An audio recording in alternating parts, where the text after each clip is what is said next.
गुज़िश्ता रात हमने देखा कि पाकिस्तान की तारीख में शायद पहली दफा ऐसा हुआ हो कि पुलिस पार्लियामेंट हाउस के अंदर घुसी, पार्लियामेंट हाउस के अहाते में और अहाते के बाहर गिरफ्तारियां हुई। पाकिस्तान की पार्लियामेंट के मेंबरान को गिरफ्तार किया गया। आज कौमी असेंबली में इस हवाले से काफी ज्यादा तकारीर भी हुई, काफी वहां पे गुफ्तगू भी हुई, लेकिन जो हुकूमती शख्सियात थी उनका मौकिफ बड़ा दिलचस्प है। जो हमारे वजीर दिफा हैं ख्वाजा आसिफ साहब, उन्होंने इस हवाले से सहाफियों से बात करते हुए क्या कहा, जरा आप भी सुनिएगा, फिर गुफ्तगू के सिलसिले को आगे बढ़ाते हैं। जब रियासत एहतजाज कर रही है तो उससे किसी को क्या ऑब्जेक्ट है? लेकिन रियासत ने एहतजाज किया ना रात को।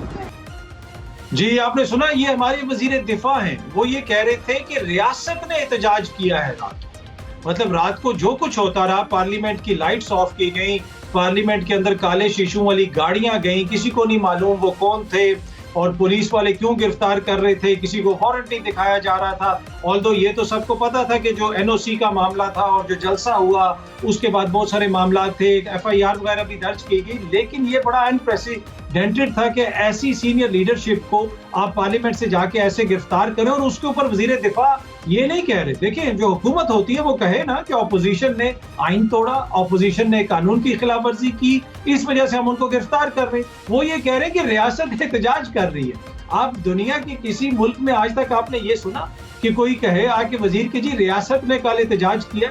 भाई आप तो रियासत हैं, आपकी हुकूमत है, आपने तो जो लोग एहतजाज कर रहे हैं उनका मदावा करना है या फिर जो कानून तोड़ रहे हैं उनके खिलाफ कार्रवाई करनी है। ये बड़ी इंटरेस्टिंग पोजीशन है हुकूमत की। ये बात इस तरह कर रहे हैं कि जैसे इससे हमारा कोई लेना देना ही नहीं, ये तो रियासत एहतजाज कर रही है। अच्छा, पाकिस्तान पीपल्स पार्टी जो है वो भी इस हुकूमत का हिस्सा है।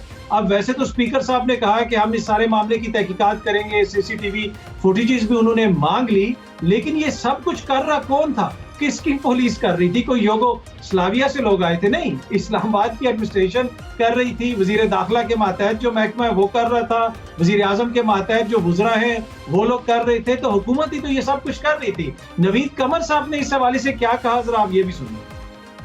ये एक बहुत सीरियस अटैक है on the entire constitution as well as on parliament. Members को अगर गिरफ्तार किया जाए तो फिर बाकी क्या बचा कि यहाँ आएंगे, हाउस में आएंगे और आपको आके गिरफ्तार करेंगे। I think these allegations point two crossing of all the red lines. यहाँ तो इज्जत क्या, यहाँ तो फ्यूचर मुझे नजर जो है वो नहीं आ रहा। देखिए जी, आपने नवीद कमर साहब को सुना कि वो ये कह रहे हैं कि रेड लाइन क्रॉस हो गई है, ऐसा नहीं होना चाहिए था। फिर पीछे क्या बचा? लेकिन ये कर रहा कौन है नवीद कमर साहब? ये आपकी हुकूमत कर रही है। या तो आप कहते हैं ना कि किसी सूबे की पुलिस ने आके कार्रवाई कर दी। आपकी इत्तेहादी हुकूमत है जिसके वोटों से शहबाज शरीफ साहब वहां पे बैठे हैं, जिसके वजीर दिफा जो है ख्वाजा आसिफ साहब हैं, जिसके वजीर दाखिला मोहसिन नकवी साहब हैं। जो कुछ भी हो रहा है वो तो वजारत दाखिला के अंडर ही महकमे कर रहे हैं। तो ये किसको वो सुना रहे हैं, किसको वो बता रहे हैं? बातों से ऐसे लगता है कि जैसे अवाम के शऊर की तौहीन की जा रही है। अब ये जो सारा मामला शुरू हुआ था जलसे से, एनओसी तो दिया गया लेकिन उससे पहले कानून पास किया गया। क्या उस दिन रेड लाइन क्रॉस नहीं हुई थी नवीद कमर साहब, जिस दिन इस किस्म का कानून पास किया गया कि जनाब रास्ता भी हम बताएंगे, अगर आपने जनाब 2 दफा कर दिया तो 10 साल सजा होगी, 1 दफा किया जलसा बगैर इजाजत के तो 3 बरस सजा होगी। और जिस दिन ये जलसा होना था, सुबह से इस्लामाबाद पुलिस ट्वीट्स कर रही थी कि आपने उसी रास्ते से जलसे पे जाना है जो हमने आपको बताया।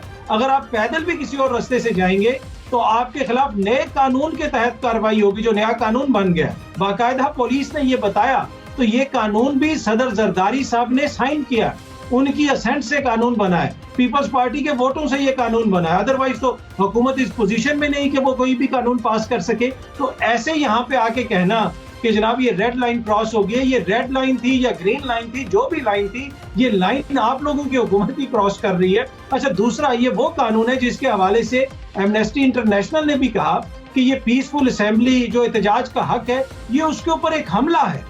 ये पाकिस्तान के अंदर जो जमहूरी रवायात है उनके ऊपर एक हमला है। ये हमला किसने किया नवीद कमर साहब? ये आपकी पीपल्स पार्टी और नून लीग की हुकूमत ने जो कानून बनाया है, ये उसके हवाले से एमनेस्टी इंटरनेशनल कह रही है। बिलावल साहब कुछ अरसा कबल तक क्या कहते थे, मैं चाहता हूँ जरा अभी एक छोटा सा शॉर्ट उनका सुने, छोटा सा क्लिप देखें, फिर हम गुफ्तगू के सिलसिले को आगे बढ़ाते हैं। जुल्म फिर जुल्म है, बढ़ता है फिर मिट जाता है। जमहूरियत बेहतरीन इंतकाम है। जी, बढ़ता है तो मिट जाता है। पर आखिर में जो उन्होंने बात की वो बड़ी जबरदस्त बात है कि जमहूरियत बेहतरीन इंतकाम है। पर उन्होंने शायद ये वो बताना भूल गए कि हमारी जमहूरियत जो है वो जमहूरियत से इंतकाम लेगी। ये उन्होंने तफसील नहीं बताई। जैसे जमहूरियत से इंतकाम बिलावल साहब की हुकूमत ले रही है, जैसे ये इत्तेहादी हुकूमत जमहूरियत से इंतकाम ले रही है, इसकी नज़ीर किसी आमरीत में भी नहीं मिलती। किसी आमरीत में भी जो कुछ नहीं हुआ वो इस जमहूरियत में हो रहा है। तो जमहूरियत यकीनन बेहतरीन इंतकाम है, लेकिन वो इंतकाम इस वक्त पाकिस्तान के अंदर बिलावल की जमहूरियत जो है वो हमारी जमहूरियत से ले रही है, जमहूरी इदारों से ले रही है, आइन और कानून से ले रही है। किस तरीके से ले रही है वो आपके सामने है। इसके अलावा आज खान साहब ने जेल में सहाफियों से गैर रस्मी गुफ्तगू की और उन्होंने कहा कि आप मुज़ाकरात किसी से नहीं होंगे। अली अमीन साहब के हवाले से भी उन्होंने कुछ बातें की, उसके ऊपर भी गुफ्तगू करेंगे।